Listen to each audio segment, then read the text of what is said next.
It's me, Cappy. My mommy is the best. Superman will be next. She helps mommy. It looks my back. Go get goes back. And this might go back. You wait for the straw. Brush. Get ready for Pet Super Scrubby. Pet Super Scrub.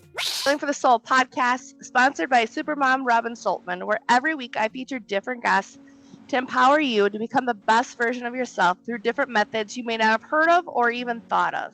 If you are ever looking for a virtual assistant, I highly recommend Sphere Rocket to delegate any business-related tasks like growing your social medias, book appointments, and much more that all businesses require, boosting your sales, productivity, and much more. The link to Sphere Rocket is at the bottom of this episode, and this is Season 6, Episode number 33.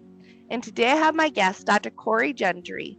He is the author of The Selling Sanity, The Troubled Teen Industry, The Insane Profits, and the Kids Who Pay the Price. A survivor himself with a Ph.D. in political science from the London School of Economics, Corey exposes how troubled teen programs marketed as help often cause lasting harm.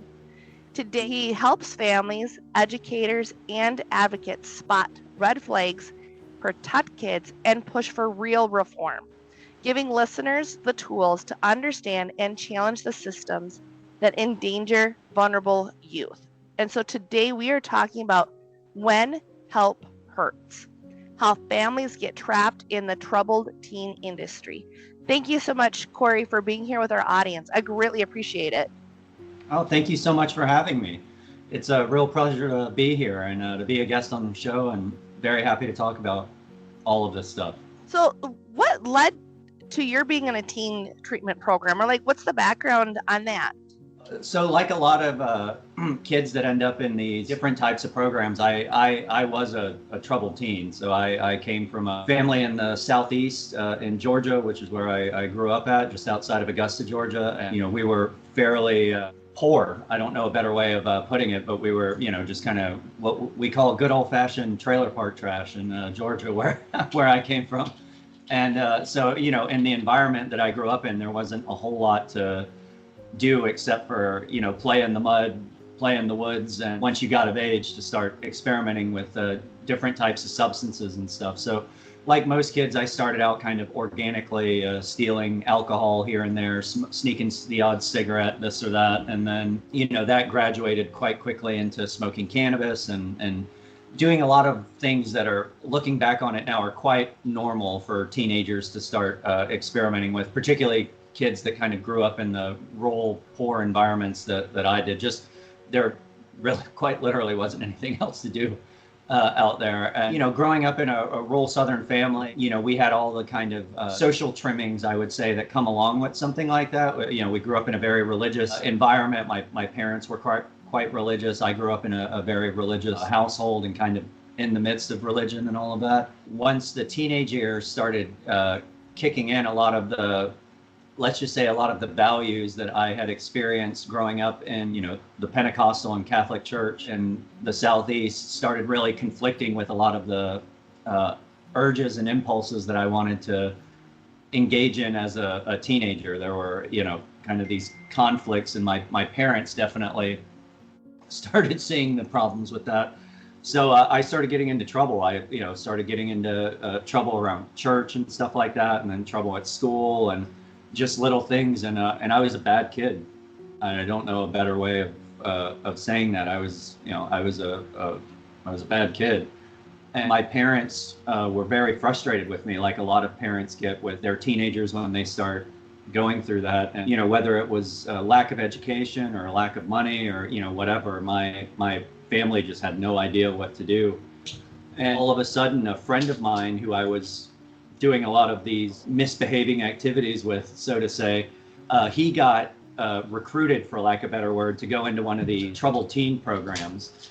A lot of them, they'll utilize schools, or they call it alumni now, looking at it, because I've worked in the industry, but the best recruiter for a teen treatment program is a teen that's in the treatment program or a teen that has been through their treatment program. So they call it alumni coordination. And it's almost it's very similar to what churches will do sometimes with like testimonies and outreaches, where they'll come and they'll be like, hey, this is our church and this is our congregation, and they really do like community outreach based stuff to families. And there was an education consultant that was kind of floating around the mix at the time.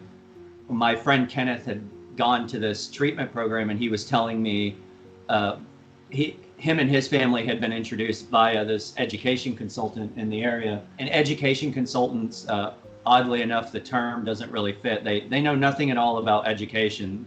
What they do is they do a lot of treatment placement. So Kenneth's family got wind of this woman, and they put her in touch with, they put his family in touch with this treatment center. Kenneth was there. He told me about it. I just remember being 15 years old at the time, and I had, smoked cannabis, several dozen times maybe, had been drunk maybe a handful of times in my life. But I did start getting in trouble in school, and, things at home were getting quite acrimonious. And Kenneth came skipping along one day and was like, oh, well, I started going to these recovery meetings, and all he kept talking about were how attractive the women were there. So like to a 15-year-old boy, I was like, oh my God, where do I sign up? Like, how do I get in on that? And that was really my introduction on it. I mean, I have to give a lot of these programs credit. They operate on kind of a principle of attraction. So they make it very attractive. The kids all came from these like very well-to-do upper middle class families. He was right. The women there were like very attractive, and they were very welcoming. So I came, and I initially I'll never forget it, these like group of 3 blonde-haired, blue-eyed women who would have, they wouldn't have spit on me if I were on fire in a different setting. They came up to me, and one of them hugged me, gave me a big hug and kissed me on the cheek. And I was like, oh my God, have I died and gone to heaven? Like, what is this? And it was very seductive in the sense that they were so warm and welcoming, and they were like, we love you and we want you to be with us and to hang out with us. And looking back on it, it was very culty and kind of a love bomby situation. But for someone who was 15 years old and kind of came from the family that I came from and the background that I came from, it was very inviting. I was like, oh my God, these people would never have talked to me or anything. So they really kind of hooked me immediately, and they got buy-in from the most important person that you need to get buy-in from, which is the patient. In this respect, it was me. Usually the hardest part that treatment centers have with treating an individual is typically convincing that individual that they have a problem, because most of the time they're like, I don't have a problem, or whatever. And in a case like mine, I was 15 years old, and I met all these folks, and then they immediately started telling you, like, you're an alcoholic, you're a drug addict, they were like, oh man, you are so screwed up. And at the time, I mean, again, my family was very poor. My mother was very mentally ill. My father was working like 2-3 jobs just to kind of get us by on things. And then, I was having trouble in school. I was, in the throes of puberty, which is a miserable experience for anybody. So it wasn't hard to connect the dots that, like, yeah, your life is completely screwed up. And I was like, yeah, okay, sure. Of course it is. And then they kind of immediately pinned it on drugs and alcohol. And they were like, you're a drug addict and an alcoholic. Because I had shared some stories about, we done this, or, I had done this or that. And I'd gotten in trouble a few times at school for, various things. And again, a lot of this was just stupid stuff that teenagers do that, unfortunately, if you're a parent and you're about to raise teens, you too can look forward to this kind of stuff. It's just kind of, it's what teenagers do. They rebel. They try and figure out who they are. They start questioning things. Forgive me for saying it this way, but teenagers are a pain in the ass. It's sort of just a rite of passage with being a teenager. They can be real dickheads sometimes. You can want to strangle them one minute and then want to like love them to death the next minute. And it just is the territory that comes with being a teenager. And I fit that to the bill, and they quite creatively equated that to alcoholism and drug addiction. Now, they did no background checks on my family, on any of the abuse that I had incurred throughout my childhood growing up. They didn't give me any kind of psychiatric testing or psychological testing or profiling to like see if I were maybe bipolar or depression or pre-psychosis or anything that you would typically do if you went to a doctor's office and said, hey, I think this is going on, that's going on. A doctor would go through a series of like tests and ask you a variety of questions to kind of rule this out or rule that out. None of that really happens. And that was, 20 something years ago, but the system has not changed much since then. And they just gave me this label and they were like, hey, you're a drug addict and an alcoholic and your life is completely screwed up and you don't know how to make good decisions. So you have to rely on us. We can help you. And in fact, only we can help you. So as a 15-year-old, I was like, well, okay. And the condition of that is if I stayed, I got to hang out with all of these like really attractive people and do all of this fun stuff. And if I didn't, they just kind of cut me off immediately. So that was my introduction. And of course, I didn't want to go. When they introduced me, I was like, oh my God, this is amazing. And then they were like, well, we're going to talk to your parents and everything. And this day, I have no idea what they said to my parents, but it was, having been in a lot of these conversations since then, it probably went something like this, like your kid is completely screwed up and he is going to die if you do not let us help him. And that is a really compelling message to a parent that is both, very frustrated with their child and also quite scared. My parents, probably didn't have much love for me at that time just because I was such a dickhead. But they did love me and they did not want me to die. They did what any parent would do, is they moved heaven and earth to try and come up with the money and resources to put their kid in treatment. And my family was dirt poor at this time. So I think it was a combination of like scholarship and God knows how my parents came up with the money. But they put me in this treatment center and then I stayed there in one way, shape or form from 15 to 20. So if you don't mind me interrupting and asking here. Oh, not at all. So it almost sounded like how they hooked you into this treatment program was that they told your parents that you were going to die if they didn't get you help. And it's like they used the beautiful women, so to speak, to gain access to you to say, hey, yeah, you do need help, but then tell your parents that if they don't help you, that you're going to die. If I understand correctly. Yeah, I mean, it was if you think about it, it was sort of an ideal sales pitch to a 15-year-old boy. Because in addition to having a very hormonal 15-year-old be greeted by a gaggle of gorgeous women, in addition to that, they also were like, hey, we want you to drop out of school. So one of the things was they were like, you need to stop school because that is part of the problem. And they were like, and don't worry about it. We'll explain it to your parents. So that was sort of the other, you can imagine what a 15-year-old who hates school anyway, they were like, yeah, you don't need to go to school. You can just come. I was like, really? Okay, absolutely. And then there was the aspect of they know how to appeal to teenagers. They know what's attractive to teenagers. They know, it was like, we'll get you out of school. There's a lot of peer pressure with friends and stuff like that. So they utilize all of that. And all of it sounds very cynical saying it this way, but it's all a way to just get the teenager to kind of acquiesce and just submit to ultimately what they want you to do. And then they kind of use this very attractive community, for lack of better words, in my case, that was very seductive. And then they start putting conditions on the community. So when I was in there, it was like, okay, you're a member of the group now, but you can't hang out with anyone that's not in the group. So it was like, we only want you to be friends with people that are in the group. So that was one. And then I was removed from school and everything, which, it wasn't like I was doing a whole lot there to begin with, but they removed you from school. They kind of isolated you from your family a fair bit. So like familial isolation, and logically, sometimes that can make sense. And when I talk to families, I warn them about that, because on the surface with, for instance, my parents, I'm sure they were like, yeah, we don't want to talk to this kid for a while.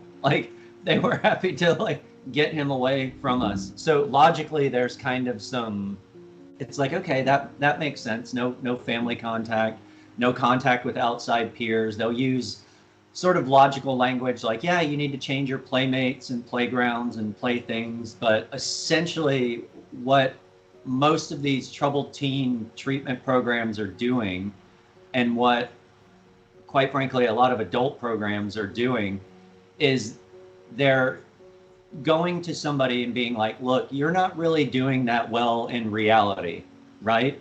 So the reality that I was living in was like school and my parents' home and just everyday functioning. And they were kind of like, you don't do reality very well at all. You're failing in school. You got these drug habits. Your parents hate you. Like, you know, and again, someone in my condition that did have some underlying mental health issues, whose family was extremely poor, whose mother was abusive. It's not hard to connect those dots. Like, yeah, I'm not doing well in reality. So their solution is essentially to take you out of reality and put you into this alternate reality, which is typically their community or their treatment program.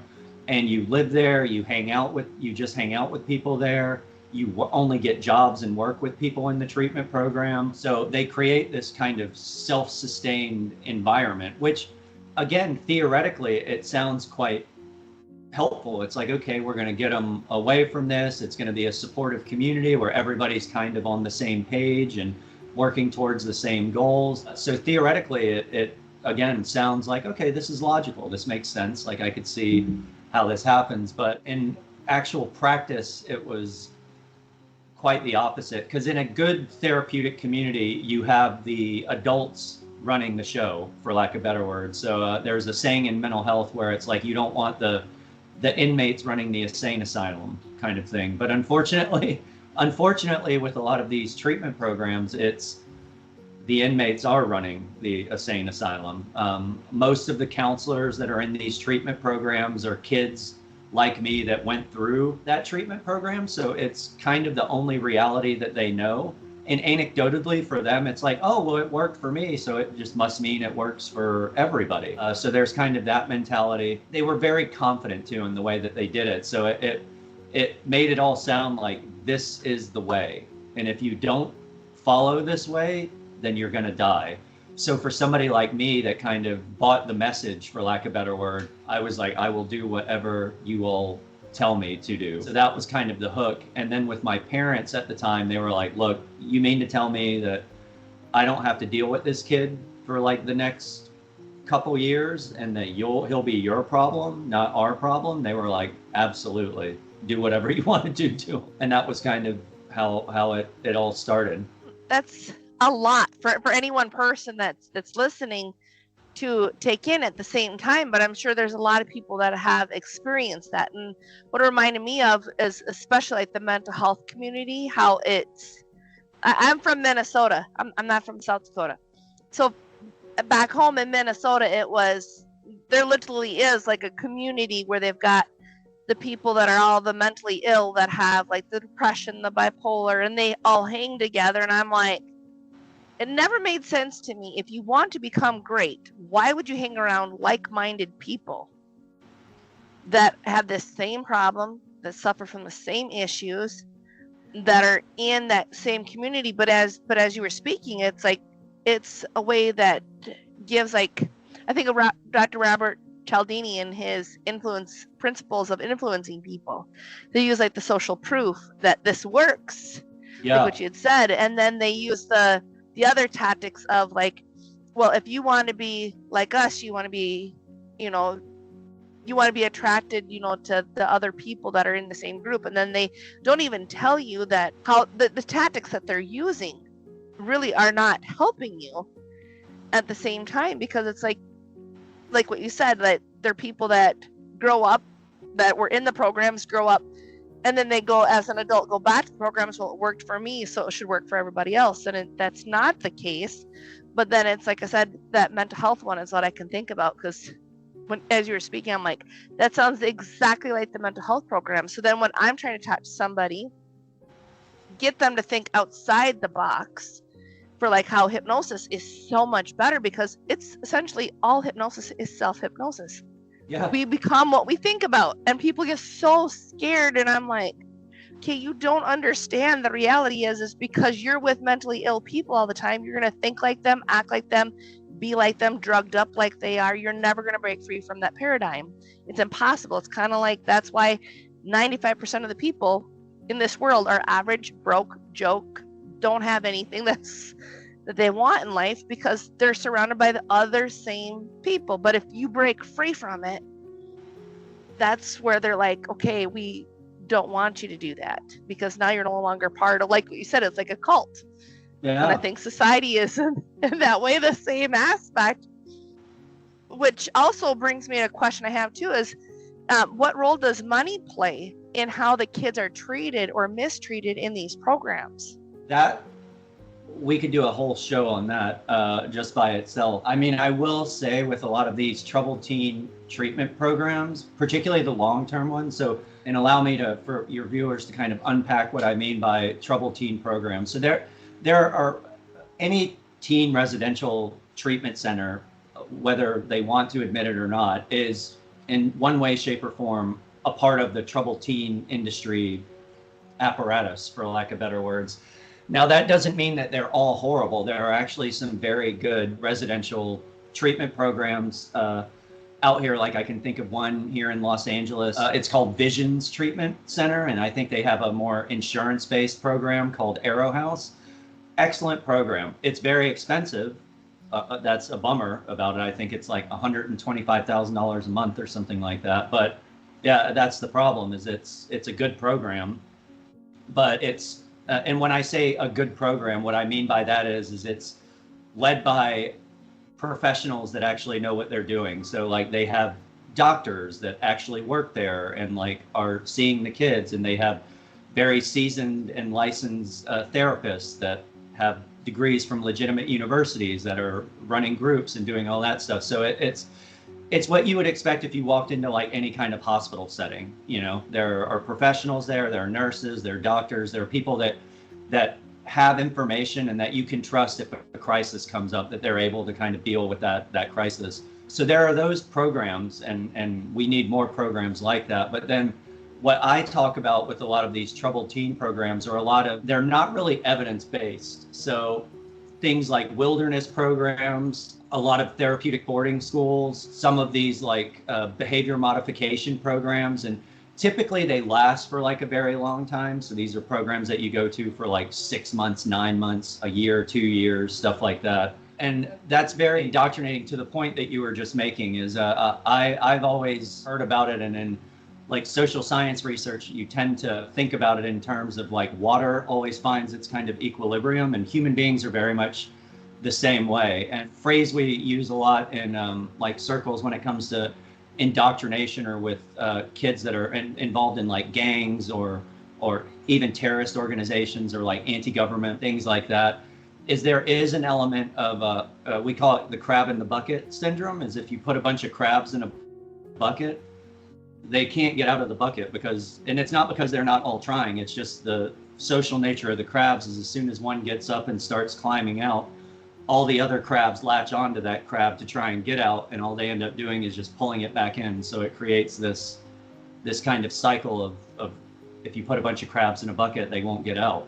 I think in that respect, that definitely happens, and those programs do exist. So that's what I mean by the difference between the kind of troubled teen and then these other ones. And what I've seen in a lot of these troubled teen programs is what they're teaching is dependence. So they're kind of, it's exactly what you were talking about. It's almost like, well, you're dependent on this substance, or you're dependent on this, whatever, and that's bad, but it's good to be dependent on us because we're good.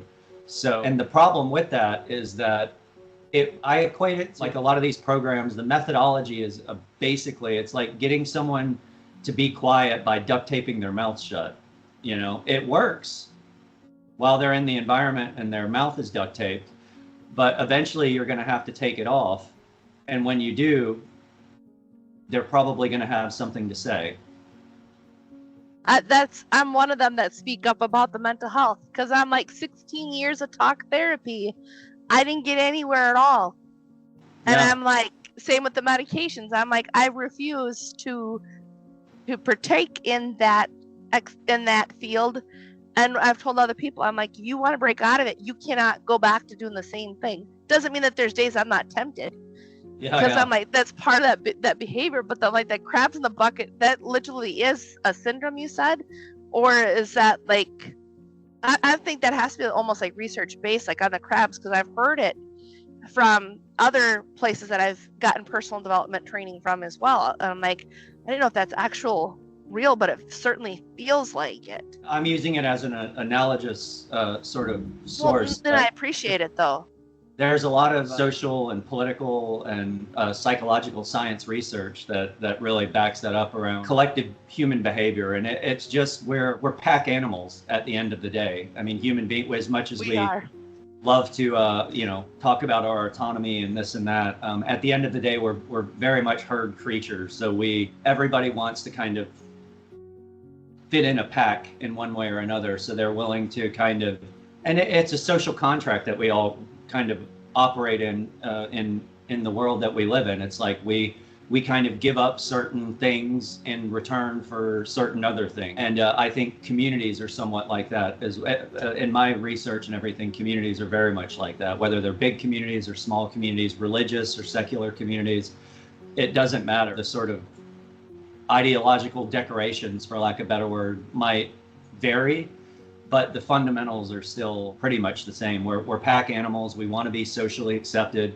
We want to fit into the group. There's an element of not questioning things that happens when you're in situations like that. So, well, no, and I appreciate it because it's one of those things that still fascinate me. It's like people think that we've evolved, that we've changed like over time because AI is like growing so fast, and it's like we really have not changed. Like the human brain behaviors, they really haven't changed since like the caveman days. Even like we're still those pack animals, essentially, like what you were saying, like that's like the communities. But then like the breaking free from it, that can be very, very challenging. I don't like, for me it was, in breaking free from that, because how they do treat a person, it's like you all got to stay together. And that's why I'm like, I didn't like this. It was one of those that just didn't feel right. But then it's like when a person wants to escape, to get away from that, it affects a person, the mental health aspect long term. So how did your time in the program that you were in impact your mental health long term? Oh God. I mean, that's something that's still ongoing, honestly. I mean, I was in the treatment program that I was in from 15 to 20. And I mean, I'd gone in and out a few different times, but they always were very effective at kind of bringing you back in. The psychological damage, I don't know if I'll ever get over it fully, to be honest with you. But I was in treatment with between 25 and 30 different people. I would say almost half of those people have killed themselves or had some like major, they're in jail or something happened. A lot of the women I was in treatment with and stuff, it's done irreparable damage to a lot of those people. I don't know a better way to describe it. I was very, very fortunate in that when I got out, I decided to move to Europe. So I was like, I got out and everybody was kind of like, you were in a cult. This place was crazy. And I was like, oh my God. And eventually it's very hard to accept that, because when you're in it, it's your world. And it's a very difficult thing for survivors like me to talk about, because it's a double-edged sword. Because on the one hand, I think about some of the best times in my life where I felt the most safe and like belonged and with this group of people, were in that group. And then it's very difficult to come out of a situation like that and to sort of realize that it was all a lie, basically. And there were some very public things with my group where there were like a bunch of things on TV and they started getting investigated by like federal agencies and stuff. And it all sounds very like kind of James Bondish in a way, but it's so much more common than people think. And that is really what inspired me later on, 25, 26 years after, to really write the book, is because I ended up working in the treatment industry after that. I never wanted to. When I got out, I was like, to hell with these people, I'm moving to Europe. And I went and spent 13 years over there and got educated far beyond my intelligence, as my father would say. But when I moved back to the States, I didn't want to have anything to do with the treatment industry.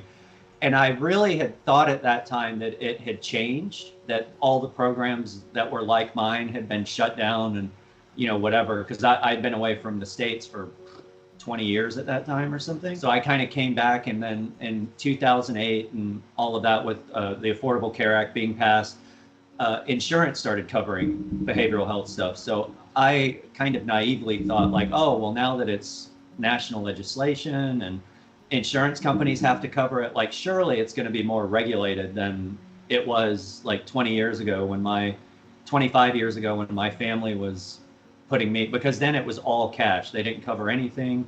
You just paid, and that was it. I came into it in 2018 or 2019 after I had moved back to the States, and I was working in a very different industry. I was actually working for Rolls-Royce Motor Company. I was doing marketing and advertising for them, and I kind of came into it just by accident. I knew people in the recovery world, and they knew me, and they were like, hey, we own these treatment centers, and they had so much money. Because I always thought, the thing I did remember from treatment when I was a patient is all the counselors were very broke. Like the people that actually worked in the treatment center, they made no money. And I knew that, and I was very poor. And I knew that, being a very poor, like 17-year-old, I was like, man, you guys are broke. Like, I'm not going to do this. So I was like, I want to make money. Hence where I went to school and the companies I worked for. But I started meeting these guys in the treatment world, and the thing that kind of seduced me back into it was the money, because I saw what the owners of the treatment programs were making. They liked me because I had been through a treatment program. I was this educated, like somewhat successful person. So for them, it was great, just PR and advertising. They were like, oh, look, it worked for him. So, whatever. And the amount of money that they were throwing at me was like, it was like way more than I was making at Rolls-Royce. And that just tells you something. It was like over double what I was making with them. And I couldn't believe it. I was like, really? And, I am a closet idealist in a lot of ways. So I really didn't think that I was making a huge difference in the world, advertising, overpriced cars to billionaires. I was like, this probably isn't, moving the needle of society a whole hell of a lot. So the notion of working in treatment and like really making a difference in people's lives was very attractive. And the thought that like you could make a lot of money doing it and help people as well, I was like, well, it's a win-win. And I quickly found out that not only had not changed much at all from when I was in treatment, but it was like giving it steroids. I don't know a better way to put it. It had morphed into this like couple $1 million, maybe $30 or $40 million a year industry, into this like $30 billion a year industry that was just like growing. So that kind of seeing the corruption amplified, for lack of a better word, and the just exploitative measures that they were using to like target and market, and it had kind of moved from a like boots on the ground, like almost very similar to what churches do in terms of like their outreach and stuff like that, to a very, very sophisticated and well-funded marketing and advertising behemoth that was really like targeting families nationwide. And I started working for some of these companies, and that was really where I saw a lot of the just blatant corruption, and I kind of naively started thinking that they needed to know about it. So I started opening my mouth, and the more that I opened my mouth, the more I started getting fired. and So now I have a question though too in this. So it sounds like after the insurance company, so like after they went from private pay to insurance based, like the industry went from like 4 to 5 million, you said, like as an example, to like this $30 billion industry was after the insurance almost. Yeah. And the corruption got worse, which makes 100% sense. Like what I've tried to tell people, I'm like, that's why hypnosis and anything healthy for you is never going to be covered by insurance, because they will lose patients. Like the industry would in a way, because it's private pay versus like the insurance. And I've never had a therapist say that it's a good thing to take insurance. that makes any sense. On the pay rate, like you said, they're all poor. Yeah. Well, yeah, I mean, it's a big problem because, like, for instance, in 2007, when the Affordable Care Act was passed and everything, the insurance company, everybody likes to hate the insurance companies. And trust me, I have no love for them either. But like, in this case, it's an interesting phenomenon where particularly companies like BCBS, like Blue Cross Blue Shield, or an Anthem and Cigna, and some of the like major providers, they really bent over backwards to accommodate behavioral health care, because they were like, okay, we have to, there's a need, we have to cover it. And so the problem actually wasn't that insurance companies weren't covering it. They actually covered it extremely well. So a lot of these private pay places, they started taking insurance because they were like, oh my God, we can make like double, triple what we were making off of private pay, because they could appeal to a more mass-oriented audience. What happened in the treatment industry was, it wasn't the insurance companies, it was actually the providers that started just screwing over the insurance companies left, right, and center. And there have been a lot of documentaries and stuff like that, but they were like billing for services that they didn't even offer. They were like drug testing people left, right, and center. So after a couple of years with this, about 2010, 2012, somewhere in around that period, the insurance companies started really doing these audits in a bunch of different things.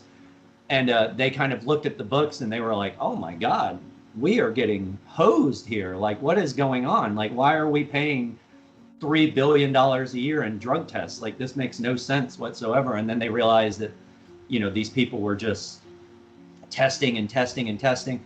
So there was a lot of waste, fraud, and abuse that was taking place. And just to give you and your listeners an example, so 3% of all healthcare spending is spent on mental health and addiction treatment. It's like 3 to 5% depending. So it's a relatively small amount of the total healthcare budget. I was gonna say that sounds small for 3 to 5%.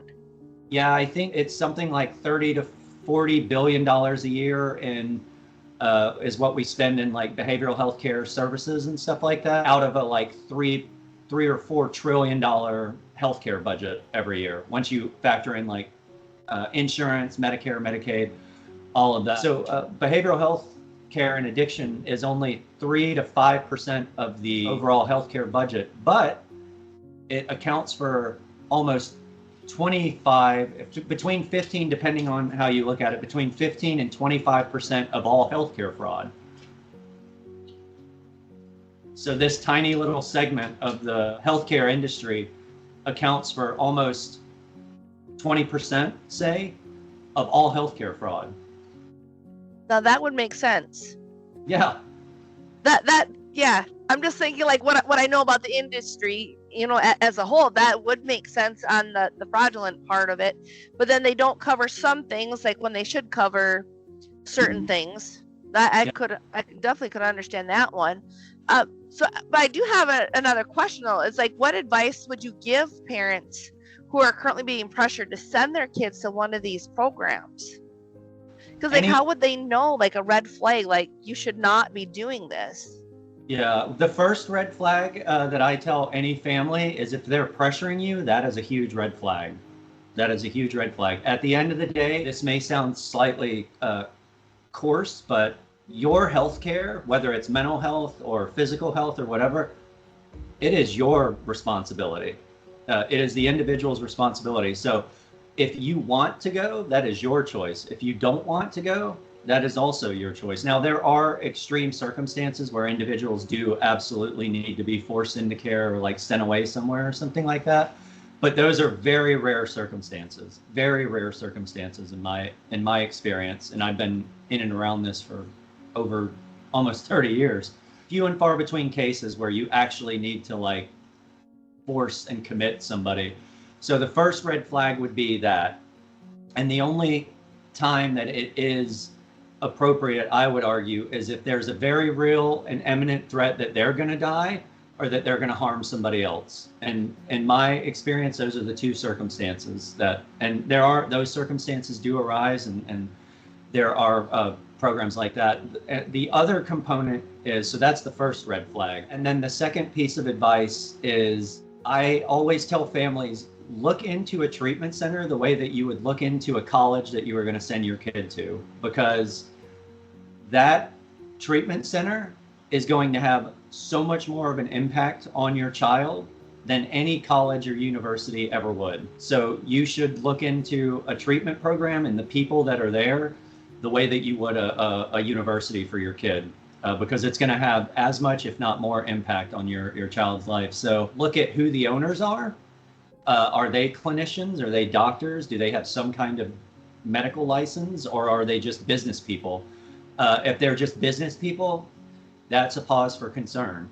The other would be to look at the actual therapists that are going to be treating your kid. So what a lot of programs will do is they'll put they're very good at marketing. I'll give them that. And I know that because I'm very good at marketing, and I've done a lot of the marketing for these treatment programs. So they know how to make it look good. So it's a lot of glossy brochures, and they'll have pictures of this and that, and a lot of it'll look good.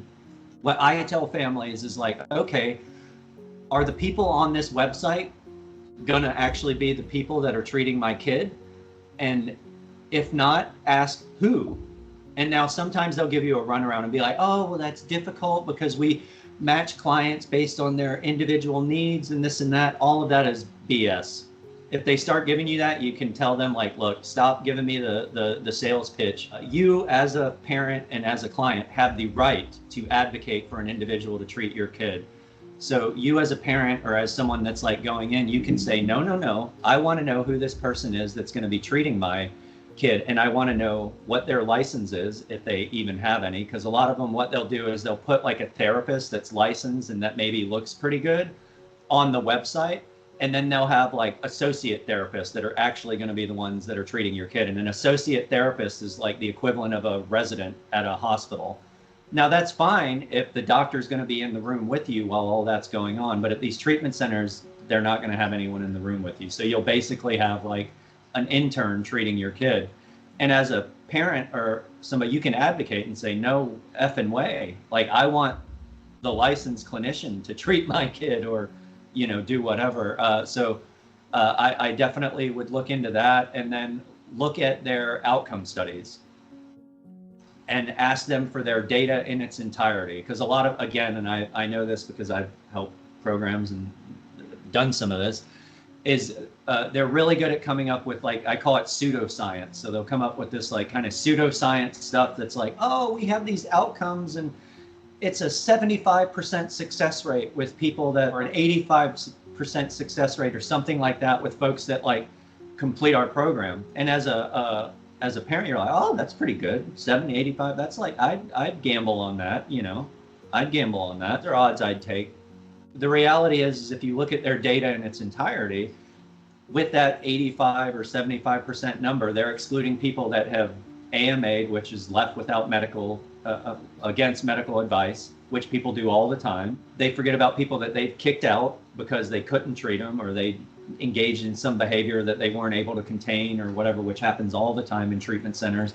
Or, sometimes their insurance will lapse. And despite what these programs say, as soon as your ability to pay is hindered, you are going out the door as fast as they can make it happen. So ask them to see their data in their entirety. In most places, if you look at the data in its entirety, their success rates all pretty much even out to about the same, with the exception of a few programs. Their success rates all even out to about 25% success rate, something like that.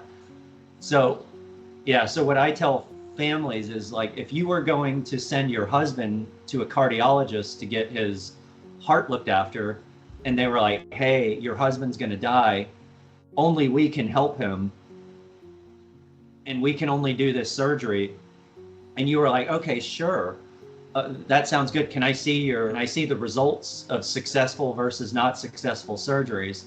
If that cardiologist had a 25% success rate, you'd be like, I need to find another doctor to do this surgery. You know what I mean? Yeah, you definitely would. That's what I'm thinking. That's exactly how they trick a person into those things. Because I'm thinking, like, one of the things that I've always wondered is if treatment programs in general are successful. I mean, like, they're for very few people, probably like, I don't know like the actual percentage. You said it was about 20 to 25%. For most residential programs, yeah, outpatient programs Yeah. with most behavioral health and substance use or whatever disorders, an overwhelming majority of them can be treated successfully in outpatient settings. So that's like individual therapy, seeing a psychiatrist separately. Like most of that stuff can be treated in an outpatient setting. Most like very acute episodes, for instance, like with schizophrenia, that's something I know a lot about. My mother was a schizophrenic and killed herself from the disease. But with like schizophrenics, for instance, schizophrenics need to be hospitalized if they're having like a psychotic break or a first break psychosis or breakthrough psychotic moment or something like that. 100% those individuals need to be stabilized. But typically that stabilization process is like, maybe 7 to 10 days, because that's about how long it takes for, particularly now with injectable psychiatric medications, that's about how long it takes for the medication to come in and then for that individual to stabilize and for you to get what we call in the psychiatric world like a baseline for the individual. So they kind of have a baseline of health that you can then build off of, right? In any kind of acute mental health episode, that's really what you're looking for. You're looking to stabilize the individual long enough so that you have kind of a baseline of psychiatric health that you can start building off of. Well, most of that can be achieved within like a pretty short time period. And then the rest of that, once that baseline is established, it can be managed pretty well outpatient. So a lot of these like residential programs or these farms or places where it's like, yeah, come to us and we expect you to be there for a minimum of like 90 days or 180 days or whatever. For me, those are typically red flags, unless the person is like, for instance, with someone with like that was very far on the spectrum with like an autism diagnosis, like very low functioning autism or neurodivergent disorders. Those individuals typically are some of the few in the population that really benefit from like long-term programs like that. And a lot of that is because a lot of it is like sensory integration, and it's stuff that just takes a long time to like to acclimate individuals on. And some of that has to do with like medication and stuff, but a lot of it is just skills training that you're teaching kids. And there are amazing programs out there. Like there's a program in New York called Shrub Oak Academy, and they're kind of like the program for like really low functioning autism and neurodivergent disorders. And they do God's work there. I mean, that's a really amazing program. It's very expensive, but like it's covered by like most state funding and stuff like that. And they do excellent work. There's a few other places like Gould Family Farms is another one in the Northeast. And there are a few out here that are long-term therapeutic living camps. And those are for people that are very schizophrenic, like people that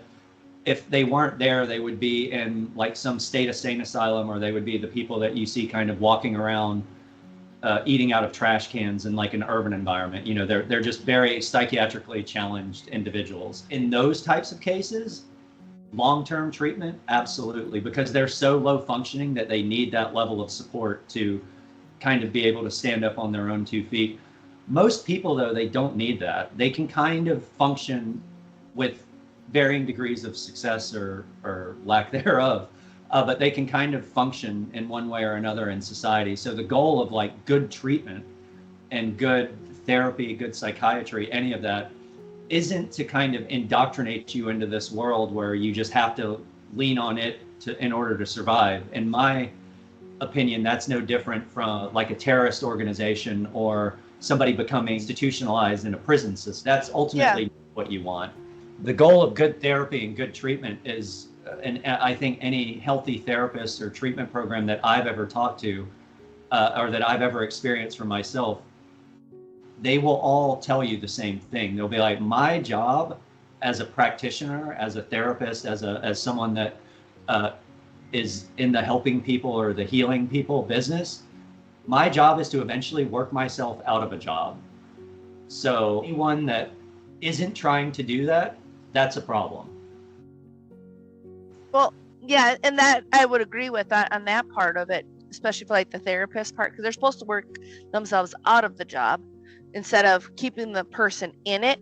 But I was wondering, like, for the success rate for like the alcohol and the drug treatments, like for the adults even, because that's what I was wondering. It seems like a person, like they only work. It doesn't seem like it works for everybody. Like. No, the success rates are You know, very like what low. I'm trying. You know what I'm trying to ask? Yeah, Like, no, the success rates are very low. like And it's frustrating. one would think that, and this is my big gripe with a lot of these treatment programs particularly on the substance use side, is everybody, and this is another red flag that I would argue listeners to look out for, is if there anything that's like, I call in the recovery world, at least in like the old school recovery world, they used to say that you can microwave yourself into recovery, but you cannot microwave yourself out of recovery. So anyone that is kind of, meaning that just kind of like anything, it usually doesn't take a long time to break something, Breaking something is usually really easy, whether it's physically, psychologically, morally, whatever. But the repair part takes time. And what's frustrating in the addiction and mental health space is that there are all these voices, most of whom have no idea what they're talking about, but are very good at talking and pretending as if they do, coming up with all these like new and interesting ways for people to recover or do this or that or whatever. And it's almost like 30 days to a new you or whatever. Anytime you hear that kind of stuff, I say run as fast as you can, because mental health and addiction, all of that, we know the answers to it already. A lot of it is just like individual therapy, nutrition, proper medication. We have formulas that like work. Mental health care and addiction care, kind of like healthcare, it's not supposed to be this like sexy, exciting, like, ooh, bells and whistles kind. It's kind of a boring process, It's like you go in, you do these root kind of things. A lot of it is repetition. A lot of it is just putting yourself in uncomfortable situations and then learning from that. A lot of it's like exposure-based therapy and learning skills and the process of that, and kind of being able to identify and challenge existing or new ideas that are coming into play. So ideas that you have about yourself, about other people, about the world around you, and your kind of relationship to that. Really, at the end of the day, that's what good therapy and good treatment does, is it helps you kind of acclimate and then question in a healthy way yourself, your beliefs, and the surroundings that you have around you, so that you can properly interact with that environment in a way that is beneficial and healthy, that isn't destructive for you and the people around you. And what most of these behavior modification or these sort of alternative kind of culty-like treatment programs or treatment things, they are, in my opinion, doing it, as my father would say, bass backwards. It's like they're again taking people out of reality, putting them into this alternate reality, and then getting really frustrated that when they throw them out of this alternate reality back into reality, they're like, oh, well, why aren't you working properly? And then it must be your fault, not our fault, that it's not working. So you need to come back and just try our model again. And I think after years of doing this, we've kind of proven that, like, yeah, this isn't working. This doesn't really work. It's actually not just very frustrating and damaging, but it's a hell of a lot of waste of money and time too. So kind of getting back to really just like basics with stuff and families, because we know what works. And even nonprofit organizations like NAMI and stuff like that, they recognize and notice, like any of the longitudinal studies that have been done, is that most people recover on their own anyway from addiction and stuff like that. They there's usually some kind of life-changing event, or something will happen, or maybe it's a medication situation, or sometimes people are just going through difficult things too. And, grief or loss or major social upheaval. There are a lot of things that can cause people to kind of go a little crazy. I mean, and I hate saying it this way, but in this world that we live in, like, I kind of think if you're not going a little nuts, then there's probably something wrong with you. There's, it's like this. Or, yeah. Well, no, I agree with you on that one, especially like with the way things have gotten at certain times. I'm like, the more I've gotten away from the average and the way people are doing things, like what I had said, like even escaping that part of it, it's like I look and I'm like back on things and I'm like, I was never the crazy one. It's everybody else that wanted to stay caught in that matrix, that 95% of the world that's doing the things. And I'm like, I do not want to be like any of them. I want to be the top 5% that's changing the world, that's making the impact, doing the things, because I don't want nothing to do with that. With that matrix, like you're trying to escape it. So then I'm also wondering, like, why did you write Selling Sanity, and why now? Does that play into like today's world? And essentially, I'd love to say that I had some like major psychic breakthrough, and that I achieved some heightened level of enlightenment, and I wanted to spread a message of good in the world. That would be a total lie, though. I honestly, I got so angry at it that I was like, I have to do. Honestly, they pissed me off enough where I was like, all right, I'm going to write a book about this, because I kept seeing in the industry how everybody was gaslighting folks that were talking about things outside of the industry. So Paris Hilton, for instance, has been a big advocate of, and has really inspired a lot of people. I'm very both proud of her and inspired by what she's done in terms of speaking out. And I know people that were in treatment with Paris. I know the treatment center that Paris went through, and a lot of people in the industry, when she started speaking up a few years ago about this, they all started really saying a lot of horrible things about her. And they were like, oh, this is sensationalism. She's lying. This is all BS. The industry's changed. These are just a few, I heard all of the stuff. And from an insider this time, I was like, you people are effing lying. I was like, I don't know a better way of saying it, but like, this is BS. Like, no, she's not lying. And then again, I started confronting people in the industry about certain things. And I started seeing some of my abusers from when I was in treatment, like guys that owned the program that had been investigated and were shut down. And they were opening up treatment programs. And I was like, how is this guy able to open up a treatment program after he's been investigated by the feds in Texas and in Georgia and in this state and that state? And now he's opening up a treatment program in Arizona or California or, whatever. So I started confronting people on that, and they were like, oh, well, you have to understand this and you have to understand that.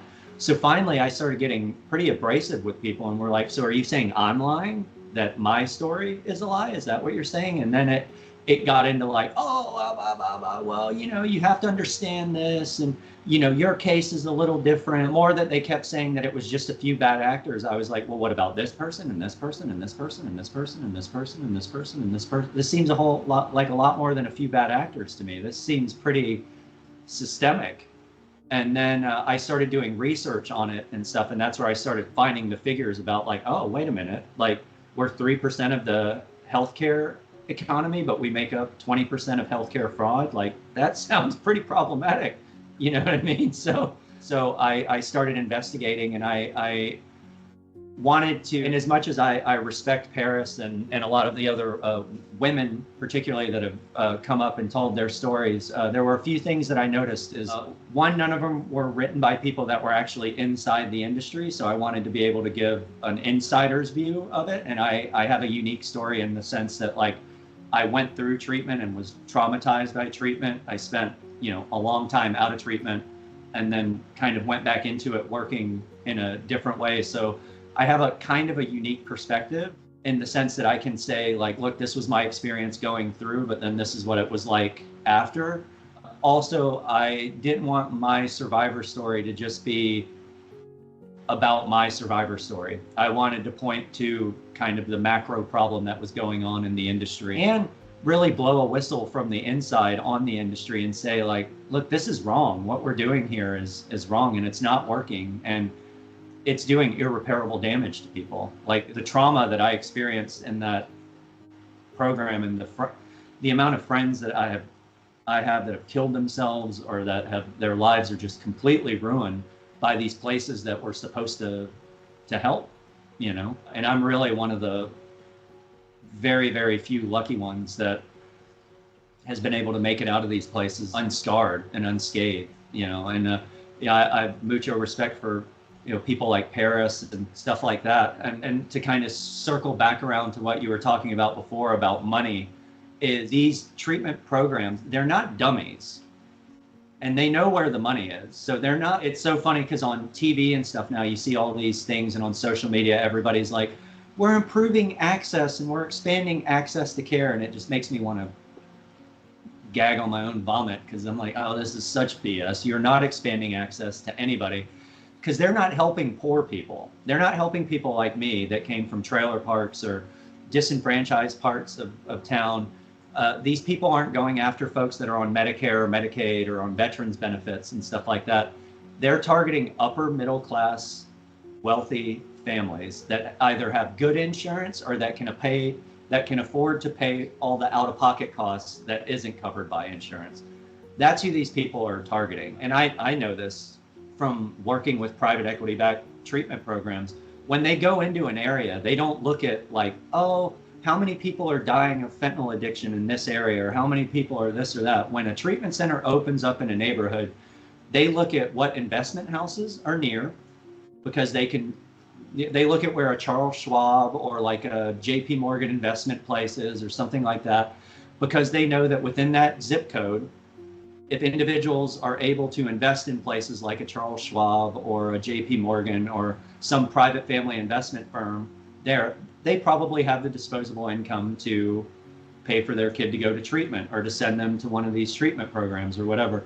So the market research that these companies, that these private equity-backed and corporate treatment companies are doing, or even the private ones, like the high-end ones that are charging $150,000, $250,000 a month for treatment, you know, they're not doing this out of the kindness of their heart. Now, they may talk a good game about like, oh, you know, we provide a level of care that should be provided by the rest of the world. All of that is just like BS. It's a marketing tool. They're hitting up wealthy, well-to-do families. So these people aren't opening up treatment programs in like the outskirts of Bakersfield, California, or the outskirts of, or like South Dakota, for instance, places like that. They're not going to rural America to like try and solve the problem there. They go to where the money is at. And the unfortunate thing about that is kind of circling back around to what I was saying before about, in terms of the models that we have that do work in terms of treating kids and stuff, we already have them, and they exist, oddly enough, at the state level. So a lot of them are funded by like community mental health programs or the Veterans Hospital. I cannot say enough about the VA. Like, they are amazing and they do amazing work there. But the problem is that these organizations aren't funded. We don't fund those organizations. The private insurance companies and stuff are funding these for-profit programs that are quite frankly doing a lot more harm than they are good. And they're the reasons that, you know, our healthcare premiums jump 15, 20% every year, or 10% or whatever it is. It's because, you know, of the waste, fraud, and abuse that's going on in this sector, and the inefficiencies in the commercial insurance and commercial healthcare sectors, particularly mental health and substance use. So we're not funding like state programs that actually work and do a good job of rehabilitating people. We're funding these kind of almost like wild science projects that they look really good and they sound really good, but at the end of the day, the results that they give is subpar at best. No, and all of that makes sense though too, because like any good business model, you're gonna go for the people who can afford your services. You'd never go for people that can't afford it. You know, just anyone with an IQ test would know that you'd go for that. I'm just saying, that's an IQ test right there. But at the same time, I'm thinking, well, that's how child protection does it too. They're very much a cash for the kids, and a lot of people don't even want to hear it. They don't want nothing. They're like, you have to do something wrong. It's all that old thinking, and it's like, no, that's a whole other ball game system of how they do things to target certain people with even in that industry. But it's like, as a whole, it's amazing how the different industries they have the CYA like we used in the nursing home, cover your ass. I'm just saying. Yeah. That's what everybody like does, and it's like, well, to me, it just meant if you're going to do the CYA, it's like you make sure that you're doing the right thing, you're helping the person, you actually want them to succeed. That's what CYA meant to me. Then to find out later that is not what it means. It means you just protect your industry, you protect your boss, you protect the exactly. upper of it, and and it should not be that way at all. So I appreciate that you wrote that book, The Selling the Sanity, because I'm thinking I could write one about CPS and how it's a cash system. It's sex trafficking is what they're doing. And a lot of people think they're helping and they're not. And it's like, no. No, my friends, you've got it totally backwards. I know some people that need to be helped and they're not getting it, but it's because they don't got the right hair, skin, color, background for them to be used in that industry, which is sad. Oh, yeah. I mean, it's very similar in the substance use treatment industry. I mean, is it? Oh, I always joke around about I'm like, why is it so white in this field? It's like, they all talk about diversity and this and that, but in the commercial treatment, again, it's like white, middle class. It's like, it's the same demographic of people, and there's tons of they've cracked down on it a fair bit now, but there's tons of body brokering and stuff like that. So paying people to go to treatment and paying people to relapse while they're in treatment so that they can readmit. Sounds just like child protection, like what they do. Yeah. The exact same. Yeah, people are getting paid, and a lot of these education consultants, you're paying them however much money, or they're getting paid by the state or by somebody however much money to place kids in treatment programs. And what a lot of families don't know is a lot of these education consultants, particularly the private cash pay ones, not only are they getting paid by you, but they get a little kickback from the treatment centers that they place them in. So the treatment center will be like, oh, now they may do it in creative ways where it's like, oh, this woman, she was so nice, she sent 10 kids to us this year, so we're going to send her a Christmas present, and it's going to be a $30,000 Hermes Birkin bag or something like that. And it's like, oh, thanks so much for thinking of us, or it's $150,000 Patek Philippe watch or something like that. Oh yeah, they do that stuff all the time. All the time. Yeah, so this is even more fascinating now. This is a whole other level that was definitely not planning on, because I'm like, you're the only other person I've met that understood the CPS system alone, how they do it, the foster care. Mm-hmm. Even because I'm like, that's all sex trafficking. It's all kids for cash. Yeah, and that's what us parents started calling it. Because with the fosters, you get paid per kid, right? You get money from the state for every kid you have in your home. Yeah, they get paid for that, and they get reimbursed for all the clothes that go out for the money for the kids, and then people use that as an income instead of actually giving the kid what they need. And then they're not helping the kid at all, and so it's a very dark industry as a whole. But I'm like, all of them, it's just what you were talking about, for the alcohol and the drug addiction, to just do a normal kid things to where they hooked you and made you believe that you had this problem when it doesn't sound like you actually had a problem. But then they use your parents as a tool to say, hey, your kid needs help, otherwise he's going to die. And it's just the exact same system applies in the mental health that applies in the child protection system. And then it's they pick and choose. But I didn't know about that they still had the same child protection. I know they have the blonde hair, blue eyes is who they're after. Oh yeah, that's their cream of the crop. That's their top. And I always go back to Hitler wanted that. Yeah, I'm just saying, there's no coincidence. It just can't be all coincidence that they're all after the same blonde hair, blue eyed, white people. And then it's the natives they take first though on that list because they're more dollars. Oh yeah, but so I'm natives first and blonde hair, blue eyes. I don't know if it's the same in the treatment, but it almost sounds. Oh yeah, because with the Native American, particularly with the Native American tribal it's all about their insurance policy. So the Native American tribes, they and it's the same with and one of the things that I do and try to do is educate like unions and employment organizations, because they all have like EAPs and stuff like that. So they have big industrial sectors like here in Los Angeles, which is where I live, we have the longshoremen, which are like the dock workers, and that's a huge union here. I try to do a lot of education stuff with them, because places like that, or so big labor unions, Native American tribes, the way they do insurance and the way they do payment is that basically they get a bunch of money and it all just gets thrown into a pot.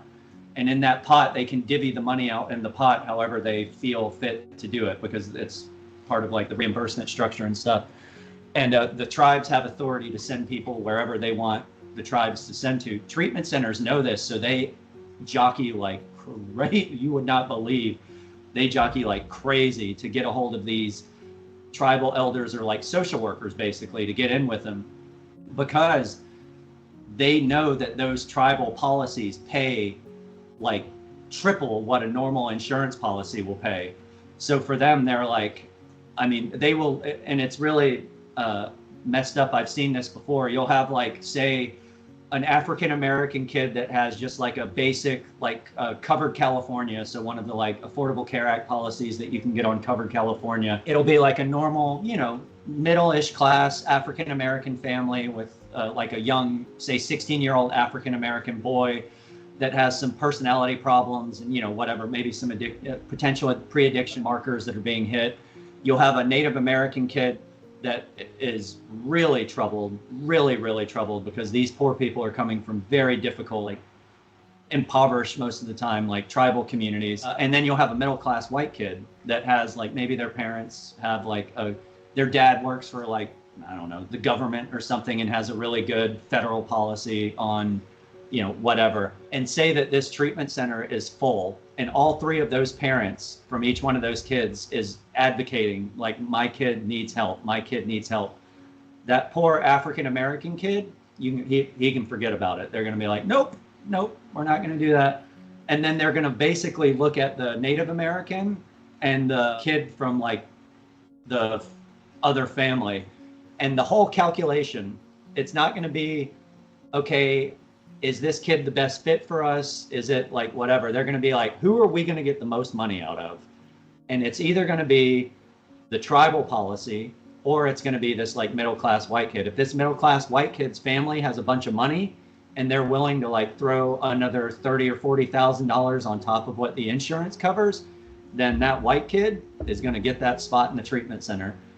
If not, then you can bet your ass that Native American, they're going to streamline it. And I mean, these programs will go to the extent of they will pay for travel. They'll waive all out-of-pocket costs for that. I mean, just because, and it's a day rate calculation, because they know like, I'll get $4,000 a day from this policy, whereas I'll only get $1,000 a day from that African American kid who has the Covered California policy, and I'll only get like $1,500 a day from this kid who has like a really good private commercial policy, and his parents like maybe have some money that they can throw on top of it. So it's literally like a by the day calculation. And on the back end in these admissions departments, who are sales teams, they're not clinicians or anything, it's a sales team. They have all of these numbers like down to a science. As soon as they see the first 3 or 4 identifiers on your insurance policy, they'll ask you for your zip code. Part of that is so they can verify that the insurance is actually yours. But the other reason that they want to verify the zip code is because they want to look up what the income demographic is of that area. And if they can get your address, they will look up your house and be like, oh, how much is this house worth? And they do all of that research on the back end. And the mental health indicators are just kind of tick boxes that they have to tick to be like, okay, yeah, sure, we'll do that. But really what they're looking for, are they're looking for that insurance and like income demographics. And based on that, if you've got it,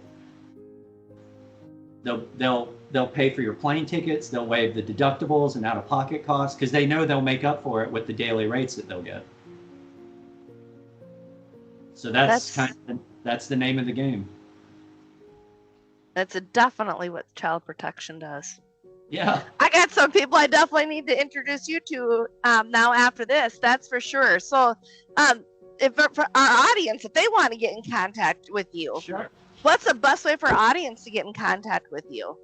Sure. Anybody can get in touch with me anytime. I'm pretty active on X and LinkedIn, and my name is spelled very uniquely. So Corey, and then my last name is Jentry with a J. So J, not G, Jentry.